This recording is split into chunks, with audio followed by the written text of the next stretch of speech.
It's so nice to have you again. Good to see you again. Yep. And especially around this thing. Yeah, it's amazing. The vessel. In your backyard also, which also amazes me. Yeah. So glad to be in New York. I have a couple of questions, mainly for my Mastermind group. I've been promoting this idea of having a future thinker inside an organization. And usually these are mid-sized companies. They're not necessarily Fortune 500, right? Yeah. Why should a medium-sized company have somebody in their staff thinking about the future? Well, I don't think it's just medium-sized companies. I think every company should have a futurist on board. And the reason I say that is because you need someone who is dealing with what's over the horizon. A lot of times CEOs are dealing with what's happening right in front of them. But you need a futurist to say, this is what's happening in a space that maybe your company's not even involved in, right? So let's say you have a company that is running real estate. You may not be thinking about climate change, right? You may not be thinking about material structures and material futures. And so you need a futurist who can look into those fields and bring that information into your system where you have a better idea of what's going to be in the commercial market in the next 10 or 15 or even 20 years. I say to a lot of people, if you're not planning 10 or 15 years in the future, most people say, well, let's plan 5.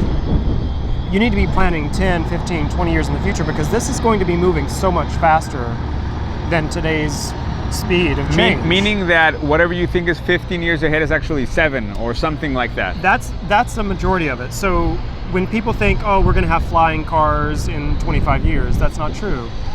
There are already test programs in the works right now for people to use autonomous drone, self-driving drones, vertical lift vehicles. So what we are seeing in the futurist field is the idea that the future is unfolding a lot faster than people have ever imagined. So you need someone that's dedicated specifically to thinking in that way and also thinking as a non-business person. Okay. A lot of great ideas come from this place that's not based in the business market. It's based on how culture is changing. It's based on psychology of the human being and how that's changing. It's based on how the future and how technology is influencing our minds. The CEO who's running a real estate company is not necessarily thinking that way. So they need to hear that VR and AR and all of those things are happening so that they understand how to build their systems and build their company around these emerging technologies. Now, I've been speaking to these entrepreneurs a lot, and a word that right now is hard to understand their algorithms. Now, usually algorithms are usually connected to social media, but I know they're on the back end of a lot of things. Yeah. Now, first of all, should we be afraid of algorithms? Because that's a question that's been tossed to me a couple of times. Are these a mirror of us? How do you understand and explain algorithms to? My theme as a futurist has been to get people to understand that the future is a portal inward. That's a very big philosophical idea to get your head around, but every bit of evidence that we have points us in a direction towards digitizing and simulating consciousness. The algorithms that are running those programs in the background are written by human beings. So if you go more philosophical, I don't know if it's in every religion, but we're supposed to be created on God's example or something like that. Are you saying this is sort of a next creation? I mean, we're trying to create the next human? Is that? I think what's happening here is that we're creating a new reality. Not just a new human, but we're creating a new reality here. So when you look at what's around us right now, all of these buildings have been processed through the filter of a computer. It's not a hand sketch anymore. You're looking at the manifestation of the digital idea, the digital world.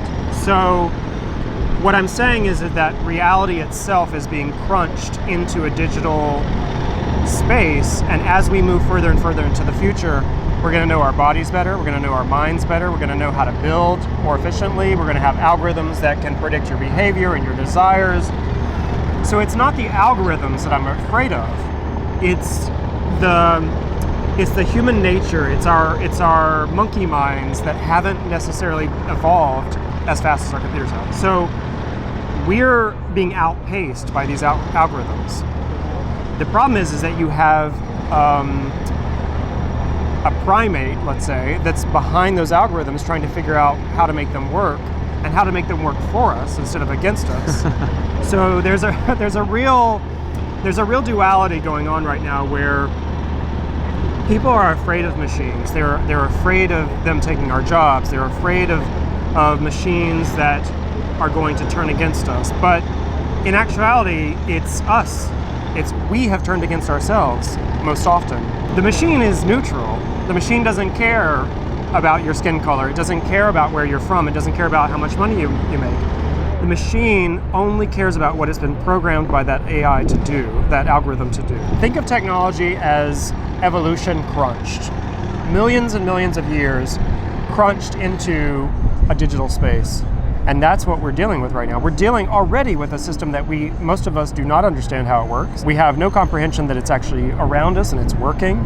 Things that, people watching this right now on their cell phone, that cell phone is processing so much of your data. It's quantifying your body.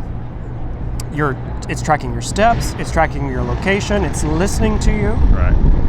So these are not conspiracies. These are facts. The companies that are behind these algorithms have one goal, and they want to have as much data as possible. Now, I don't think it's nefarious, and I don't think it's intentionally evil. I think what's happened is that we started trying to build this ecosystem that was efficient, and the efficiency and the greed that got behind it turned into something else. And so now that's why when to go back to your original question, should we be afraid of the algorithms? I think what we should be afraid of is human greed. We should be afraid of our fear of each other, this nationalistic idea that's been spreading around the world. It's very frightening. And a lot of that, there's an algorithm behind a lot of that. You saw it in the US elections, and you're going to see it more in the world. Social media, same thing. You're constantly being influenced by these algorithms. Now all this data is obviously being used for the second part, which is the prediction part of the algorithm. Yeah. Now, I've read an article that stated that it will come to a point where Amazon's just going to ship you things without your permission. Without you asking them for it. This is something I said, that the AI will become so good at predicting your behavior that it will know your desires before you do. And we already know from research that AI can already predict people's behavior at least 3 minutes into the future. So it knows what you're going to do. It knows what your next step is going to be in a laboratory setting. It's not in the commercial setting yet, but it will be. Meaning, and the better the tech becomes, the farther the minutes they can think, or? Well, that's what we think is going to happen. So as you crunch more and more data into the data set, you start to understand human behavior better than any one single human could. So a machine has access to trillions of data points versus a human that can only process mentally a couple 100,000 data points, if that. So what you're talking about is you may be dealing with machines in the future and algorithms in the future that are so advanced that we don't even understand why they're doing what they're doing. And so yes, this is a prime example. So Amazon in the future, you will be at home and a package will show up at your door and you'll open it, and the second you open it will be probably the correlation between when you thought you needed it. But it's going to be a weird thing because it's a surprise, but when you actually open it, you already know what's in the box because it's supposed to have read your mind in a way. So it's not a surprise, but a surprise by the same size. Yes, and I think what's happening is if you ask anybody, you take 10 people and you ask them, do you think an AI can predict your behavior?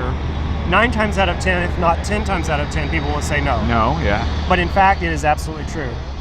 We have AI right now in the laboratory setting that can predict people's behavior. It can read people's minds using EEG and fMRIs and all of these different technologies. And so we're closer than ever to going truly internal, like I said at the beginning of this.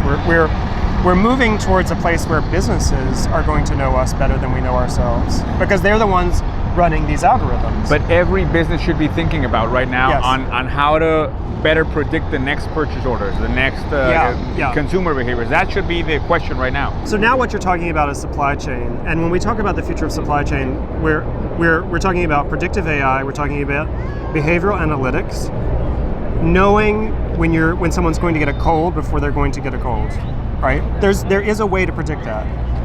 Some of it has to do with the fact that your friend tweeted that they're feeling achy and that they think they're coming down with a cold, and the geo-tracking knows that they were near you. So do you see what I'm saying? There's lots of data points that we don't see that they're actually behind the scene. Things that people don't really think of. So for example, right now in this space, we have hundreds of people around us right now that are using their phones. They're all taking pictures of the vessel, right? Suddenly we are connected to all these people because of a geo-tagged space. Right. But there's other data inside of their phones as well. The way they behave after they leave here, what they say after they leave here. So you have to follow that out a little bit. And if a machine can see huge and vast amounts of data points, the secrets that's going to unfold in front of us, it's going to feel like magic in a lot of ways, because when someone says to you, you're about to get sick, or your phone tells you that. Yes. What a weird message, right? On your phone. So you pick up your phone and it says you're about to get sick, you might want to, or it doesn't even tell you. It sends you the medication. If the prescription is filled out for you, the doctor has been contacted, the prescription is filled out for you, and Amazon has sent you this medication, and it arrives at your house just the moment that you're starting to feel achy. This is the future that we're headed towards. It sounds like magic. Now what happens with companies that are not getting data inside them? Because that feels very native to an e-commerce platform maybe. But if I'm a typical business on a physical location, do I have to go in to get data? What would you advise to these people? Yeah, so there's a lot of space left for companies that don't have the ability to harvest data. So for example, you and I have worked on conferences for real estate before, and so real estate is one of those really interesting spaces where you have physical people in a physical space. What can you add to that space? So for example, there's a company called PaveGen that they take squares that harvest kinetic energy. So as people are walking over this, the compression is actually harvesting that kinetic energy. And so you could be powering all of the lights and all of the electricity around here just from the kinetic energy. But you also have that data. You start to see where people are migrating. So for example, if you've been watching this interview, you'll see that there's certain hotspots where people like to hang out. The AI can assess that, and then you have the choice of what do you add in those spaces. In buildings, it's the same way.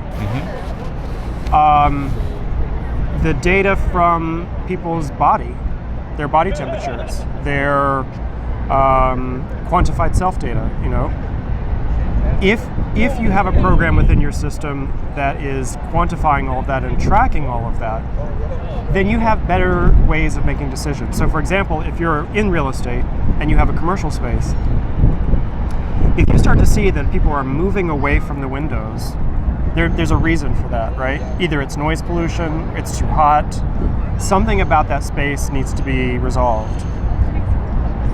And so having that data helps you the next time you build a building, or you could resolve it in the building as it is. The other time we met, you spoke a little bit about investing in companies that are in the future technologies. Yeah. That's been a strategy around your investment portfolio or something like that. That's right. Is this something that is that actually somebody has written about it? Is this something technical, or you just came up with the concept by looking at the technologies of the future? No, so primarily what happened was I started looking at emerging technologies that were cross-pollinating within the industry. So for example, my first thought was that I wanted to invest in the computer chips for cameras, because cameras, the chips are getting smaller and smaller, and everyone has a camera now. Everyone has a camera. So you saw this 5-10 years ago? Yeah, so, well, it was more like 5 years ago, where I was not interested necessarily in the cell phone or the mobile cameras, but the drone cameras. Okay. Because the drone market was exploding, and I wanted to find out who's making that chip, and is it cross-pollinated across different markets and different companies, or is it each company have their own chip? And I found DJI is a drone company, and they have hundreds of products, and what I found was that that chip was made and being used in all sorts of different applications. Now, I think the next big thing that's happening is what you and I are wearing right now, which are glasses. The idea that Apple has released their patent on the virtual reality, or the AR glass, that looks just like a pair of glasses, that I think is the next step. We're moving away from the handheld, and we're moving more towards glasses. Just glass.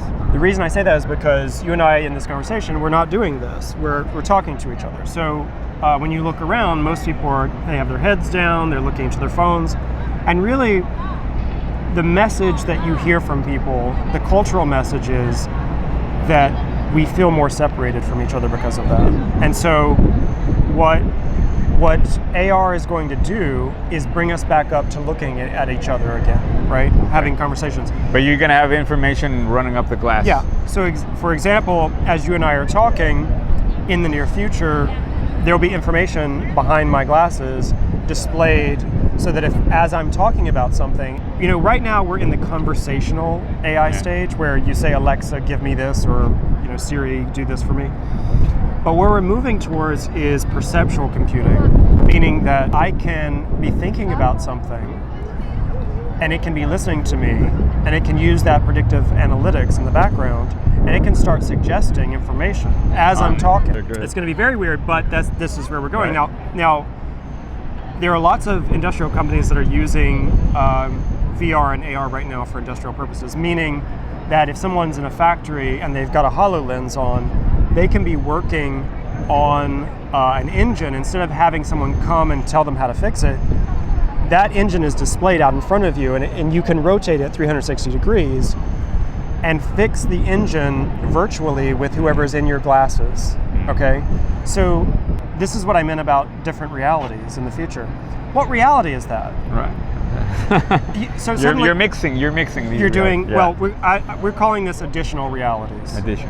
Because if this is the base reality, an additional reality means that I have a pair of glasses, and there may be 3 or 4 or 5 people in there with me from different departments in my company, or maybe social media friends are inside of there, and they're seeing what I'm seeing, and they're talking about what we're seeing. So that is an additional digital reality. I'd like to end this, Gray, with a conversation about voice. Because I think we're underestimating the power of voice, and this is probably a shorter future. Probably we're already there. Yeah. Not where you usually speak about, but I think people are underestimating the voice part. I heard a data that we might even go to 50% of search through voice. What are your thoughts on voice specifically? Well, as I said, we're already in the stage of conversational computing. Siri, make an appointment. Alexa, turn off the lights. That sort it still of thing. feels a little bit weird, no? It's still not there. We're still in the beginning of it, and it's still not generally intelligent. Meaning, it's not AGI. Siri is not asking you how your day was and then giving you a big lecture on how to make your life better. Not yet, at least. And so what's happening is, we're just at the beginning of this conversational AI where you can do basic programming and algorithmic functions by saying, do this for me, right? Those are very easy. The next stage of this is to have some sort of context inside of those algorithms where the AI knows you intimately. The next stage of that is a voice-activated AI that when you come home in the evening, it says, tell me how your day was, and it has a deep contextual conversation with you in a way that Siri and Alexa just can't at this point, because they're only doing functional algorithms. There's no psychological context for that. But the behavioral data points exist already. So, and think about how much data we've put out. We would be getting advice from that at the end? So it's not just the listening part; it's also the advice that you would be getting. I think it's less of, because the deep desire that people have, and you can see this, is they're really interested in this conversational thing that's happening, because a lot of people are using it.